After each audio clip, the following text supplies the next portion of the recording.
ఒకరికి పిచ్చి పట్టిందట రాత్రిపూట, తర్వాత ఇద్దరు పట్టిందట, తర్వాత అర్ధరాత్రి అయ్యేటప్పటికి అందరికీ పట్టిందట.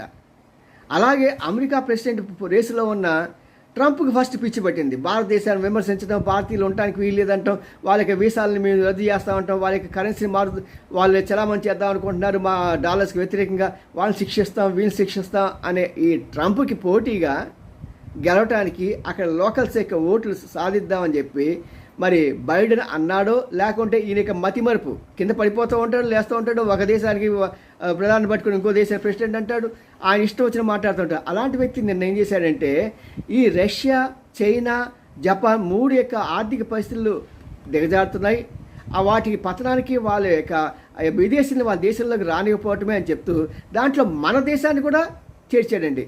మన దేశం ఇప్పుడు 6.5తో పరుగులు తీస్తున్నాం.